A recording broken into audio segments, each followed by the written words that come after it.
of instances. So that's been really interesting to see. It's been interesting to see the new, a return to that defensive focus that Twin Cities wanted to see. Raptors have been holding teams to very low field goal percentage, so it's been good in that regard as well.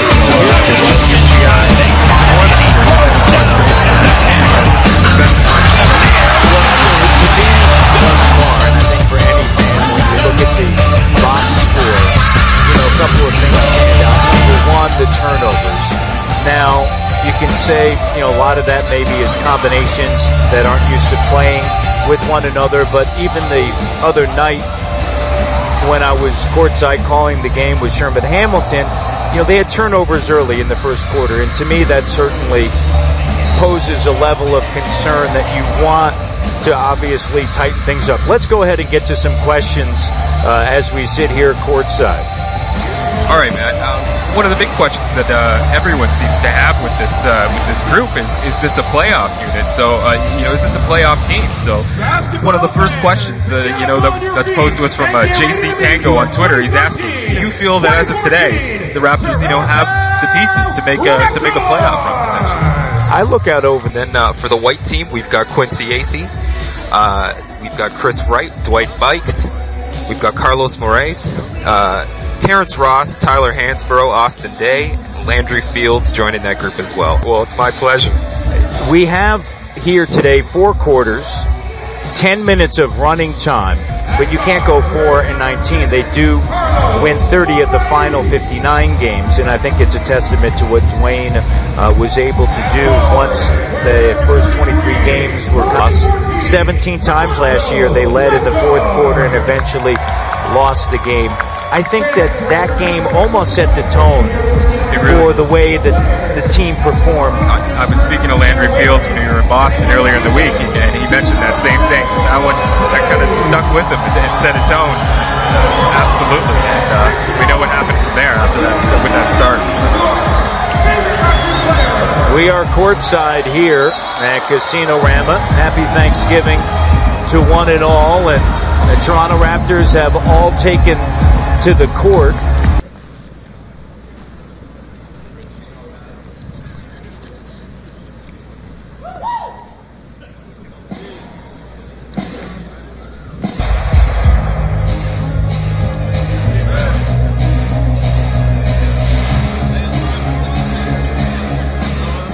Obviously dejected, disappointed that the Raptors lost the game. Tim Duncan tapped him on, his back and kind of acknowledged his presence. And to me, that said a lot from a future Hall of Famer. Right now, tied at 11 with 1:22 remaining here in this opening quarter. Rudy Gay on a kick out. Here's up fake DeRozan over Day. Shot doesn't go, and Day comes down with a rebound. Matt, we've got a question coming in from Street Baller 15, who's asking who you think is the most improved Raptor from last season to this one. That's a great question. A little early, obviously. It's a little early. I think all of us look at the how Kyle Lowry's come into shape. Absolutely. I think that that cannot be lost in the discussion of where this team may possibly go this year. Jonas is bigger. I understand that during EuroLeague he didn't get a ton of minutes. I actually am okay with that. He's 21 years of age. He's put in a tremendous amount of work, as he did last year. A lot of people, and you've been there, don't realize, he would be in the gym hours before a game working on all the different moves, doing a lot of extra work in the weight room as he, grows as a basketball player. So I look at Kyle. I look at Jonas, I look at Rudy, look at the size of Rudy's, arms and his upper body compared to years ago. So I think that's a factor. And then also, DeMar always comes in tremendous shape. During the course of a game, hey, you need to talk defensively. When you're playing basketball at 5 or 6 years of age or 7, you're going to hear coaches say that. And even when you're 25 years of age, you're going to hear coaches say this. And Matt, we have another question who's come in to me from I Am Brandon, who's asking, we've seen a lot of turnovers from the Raptors in these 4. I understand that the different players that you're using and I understand there's a comfort zone there. So many of the ones that I have seen have been unforced, and that to me is what is a little bit concerning. And so that's one of those where a nice move by Carlos Morais. Lowry out on the run here as the second quarter gets underway, tied at 11. An entry pass to Aaron Gray. Gray doubled. Here's Amir, though, the summertime three. Amir in and out. And Quincy with the rebound. That, to me, Jay, is the one thing that concerns you a little bit, are turnovers. It is preseason. Typically, defense can be ahead of the offense early on. But yet, I think some of those turnovers are unforced turnovers, and that, to me, is the concern. Now, Matt, we just saw Amir attempt a three-pointer there. And I call it the summer three. The summer three. Because he worked on it over the course of the summer. There you go. And that kind of ties into this question that we've received from Alex on Facebook, who's asking, do you think that Amir and Quincy Acey, who we've seen take a few three-pointers, should they be looking to develop that part of their game and maybe add it? Well, they are developing it. They are adding it, much to the chagrin of Jack Armstrong. Jack was having heart palpitations. Of course, we're joking the other day. He was like, "Oh my God!" He goes, "I felt like Sanford and Son. I'm coming, Elizabeth." So I think that everybody gets enamored by the stretch four as of late. Ryan Andrews stood out in that capacity, and then you also look at Andrea Bargnani the other night against the Toronto Raptors, when Andre is just asked to make 2 or 3 shots a game. For him, that is an excellent situation for him to just go ahead, knock down a couple of threes, swing it, no pressure. I think for Amir, you're going to see a few of those.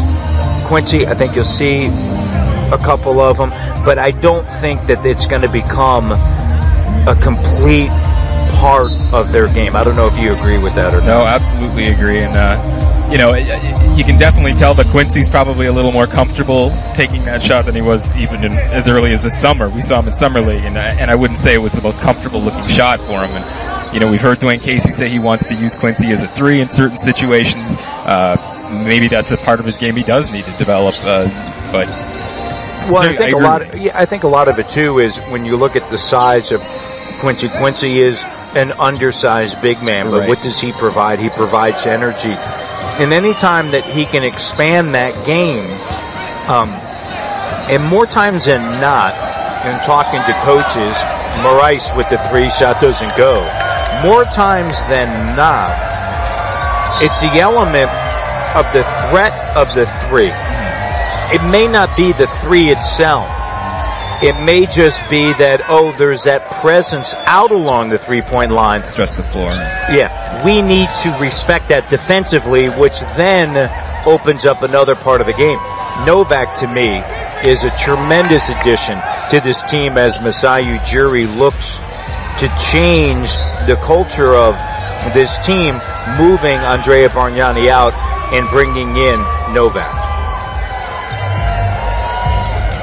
Matt, we see Kyle Lowry bringing the ball up the floor right now. Next question coming to us is about Kyle Lowry, asking, what do you think Kyle needs to bring to the table this season for the Raptors, for the team ultimately to be successful this season? Big year for him. It is a huge year. It's a contract year. Everybody understands that. And here's Novak in the corner, the three, bucket. And the red team takes a three-point advantage, 14-11 running time, 5:45 remaining here in the first half. For Kyle Lowry, it's a contract year. It's a huge year. He's been with 3 teams. You go back to his start last year. I think people forgot about that start. He had a tremendous start. He was putting up numbers from a point guard spot that the Raptors hadn't seen since Damon Stoudemire. Gets injured at Oklahoma City. Jose then steps in. Time to move Jose, you end up bringing in Rudy Gay through that 3-team deal. And actually it's 2-team deal with Jose once he went. And so for Kyle, the way he finished, I think, says a lot about the approach continues to show the propensity to knock down threes. I think that that's going to be beneficial. And then ultimately, as a point guard, and everybody knows this, you look at the Eastern Conference, there are so many great young point guards, but he has always had, with his size, the ability to guard threes. And if he continues to do that, I think that that's certainly going to be beneficial to the Raptors.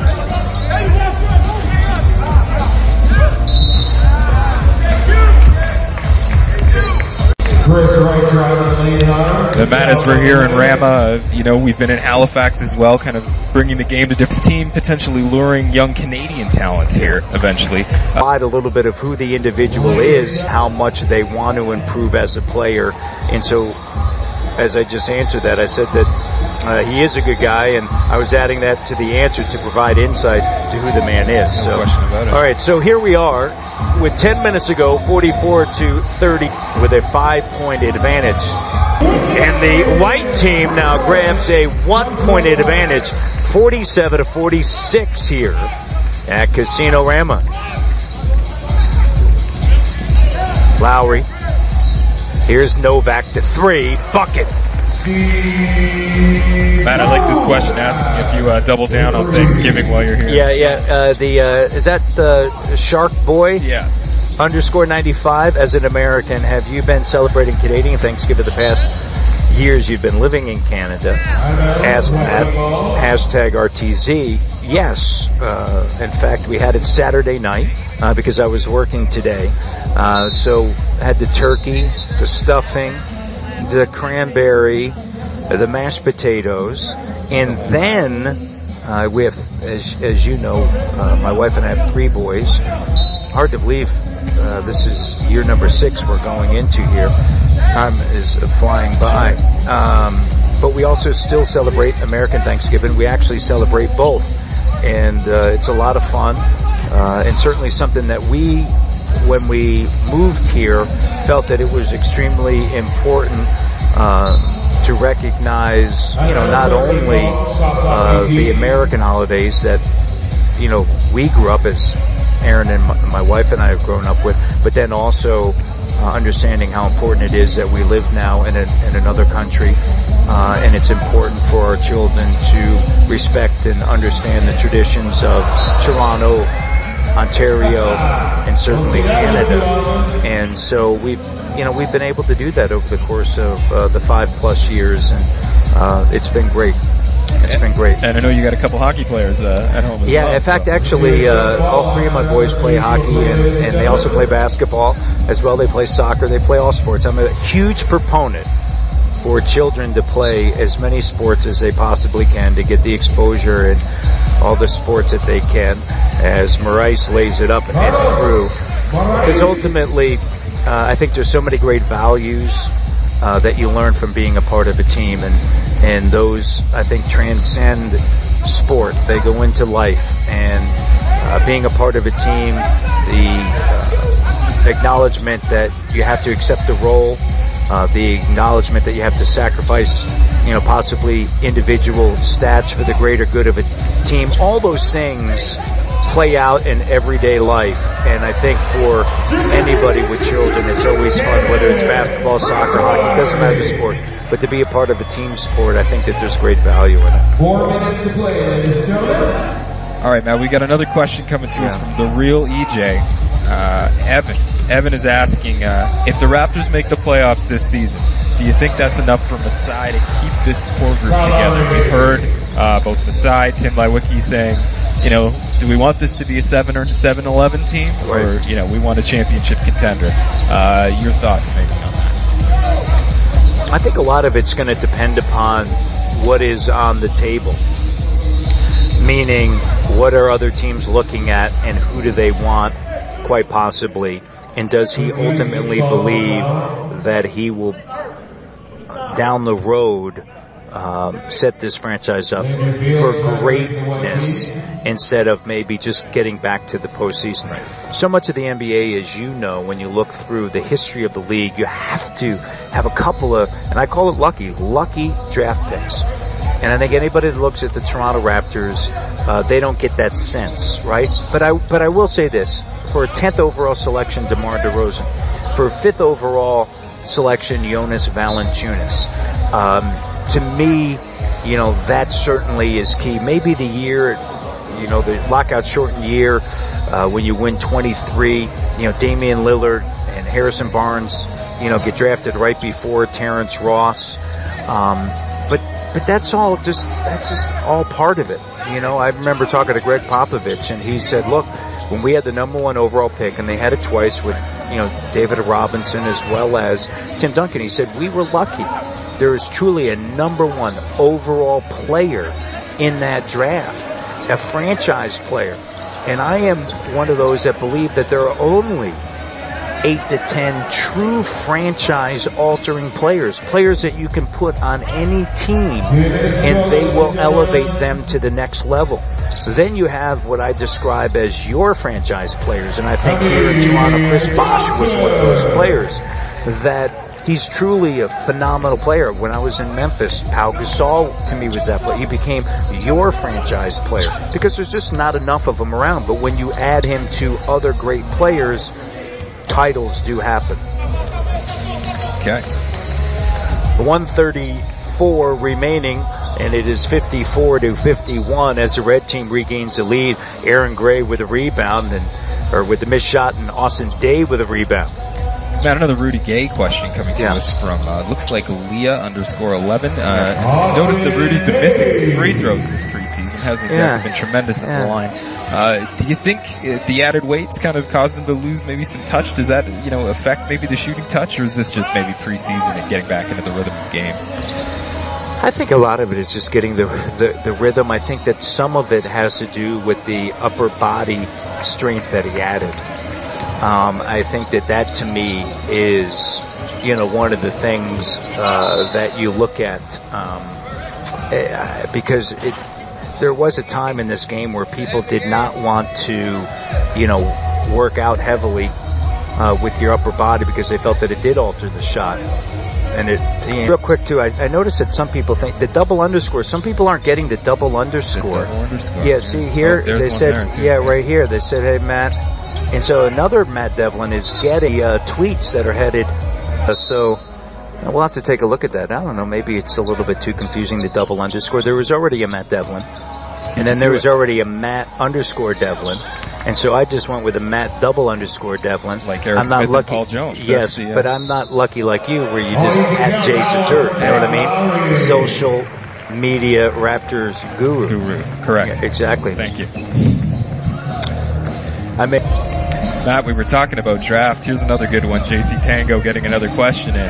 Do you have a favorite draft year in the NBA? Is there one year that stood out for you based on maybe a specific class of players or one great year? That stands out draft year? Yeah. Well, I think everybody looks at 2003 as this comes to a close. 56-53, the red team with the victory. I think one of the players is going to come to the microphone. Real quick, we got an answer. Shark Boy _95 said that Bill Simmons said that Toronto's basically only a hockey city. If the Raptors made the playoff, not many people would care.